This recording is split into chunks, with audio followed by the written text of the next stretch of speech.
What up, y'all? It's DJ.Skip, and if you don't know, I'm from Lancaster, California. I've been DJing out here, I've been producing, and this year we're going hard, man. The Lost Tape is coming, August 23rd. You can also add me on Instagram and all social media, DJ.Skip. I started out DJing. I used to DJ on the radio out here, 100.9 The Heat, had my own show, and then I went into production. I really wanted to go deep into production because at the time I felt like everybody was a DJ. And no offense to them, but I wanted to show that I was more than that. And that's what really got me into production. My pops got me into music, man. I remember when I was like 3 or 4 years old and we would be like cruising around in his lowriders, the Suzukis, the mini trucks, and I'd be in the back in my car seat and he would just be playing funk. Funk, I think, was probably the first genre I fell in love with, and I still love it. But then I really got deep into hip hop. I know for a while, I was very specific about the hip hop I would listen to. Like if it wasn't from the West Coast, nope, didn't want it, nope. But as I got older, I realized that I was missing out on a lot of good music, especially when I got my hands on Illmatic. Like, man, that album right there, especially Nas was only like 17, supposedly, when he wrote that. Can you imagine what you were doing at 17? I mean, I was doing, some cool stuff at 17, but I wasn't writing the Illmatic, I'll tell you that. So that's why I wanted to put Nas on the album, man. I took his vocals on Represent and I put it on one of my beats, and the song came out to be NY State of Mind. I think people, when it comes to production, I feel like people will take you serious when you create real good hip hop music.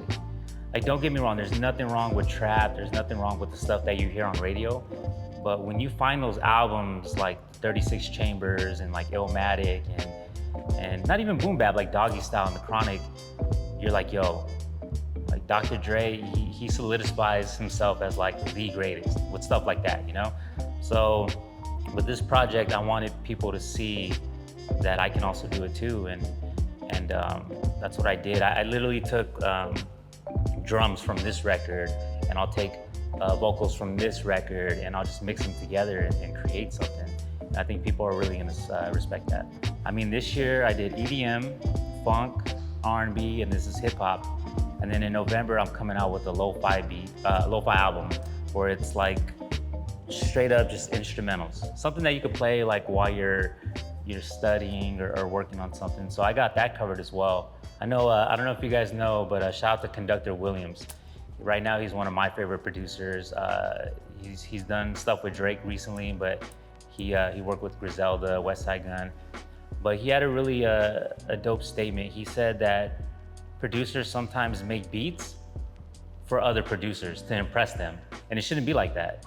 What you should be doing is making beats for the consumer. And sometimes I get like that too. I'll work on a beat and I'm like, oh, I didn't chop this sample enough, And our producer's gonna hear it and be like, But what you don't realize is that sometimes you don't really have to go chop heavy, sample heavy with a record. If it sounds good, it sounds good. And sometimes on some of these records, I literally will take some drums and a loop, like a 4-bar loop, and that's the beat. This record right here, I really want to talk about. So Rapper's Delight, if you don't know, man, this song kind of broke my heart. So Rapper's Delight is so-called or self-titled the first hip hop song like ever.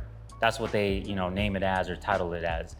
And I went my whole life knowing like, hey, that's the first hip hop album or song of all time, that's what it is. And I think I was watching an interview or a documentary on VH1, and come to find out, all 3 of the rappers, they didn't write their lyrics on it. And they were written by someone else that I don't even know. It was other rappers, I think. Don't quote me.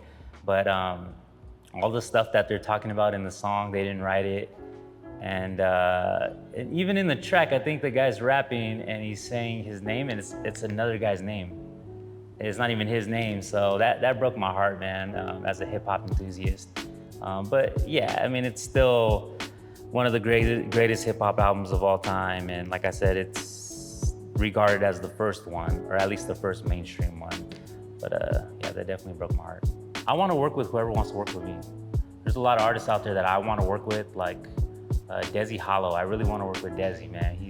He's one of my favorite artists, and I feel like me and him are in that same genre of funk and everything, and that's someone I want to work with. But yeah, I mean, I would love to work with like West Side Gun, Griselda. I feel like I can really touch any genre out there, you know. But yeah, I'll work with anybody that wants to work with me. I've been producing for the last year or two, like, and I would put beats on my website, and you know, people would go and buy them, you know, all that, which is cool. But this year, I really wanted to focus on all my music, and I felt like I hit the ground running. This project right here is my 4th project this year. Shout out to Ray Monique. Me and her did a funk album, and it dropped June 1st. That one's great. Shout out to my boy AJ. We did like an R&B album last month, and then I dropped the EDM album at the beginning of the month. So this month, it's all about me. I wanted to show everybody what I can do, and the album's called The Lost Tapes. 17 tracks of straight boom bap.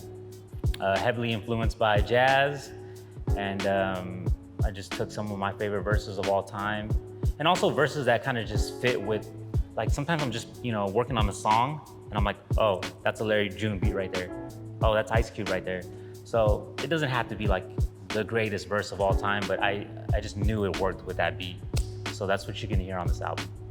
So I know we talked about it a little bit, but Frank Sinatra, one of my favorites of all time. I randomly just picked this record out, and after this, I'm literally gonna go to the studio and sample this record, and we'll put it at the end credits, and you can check it out. So there's that.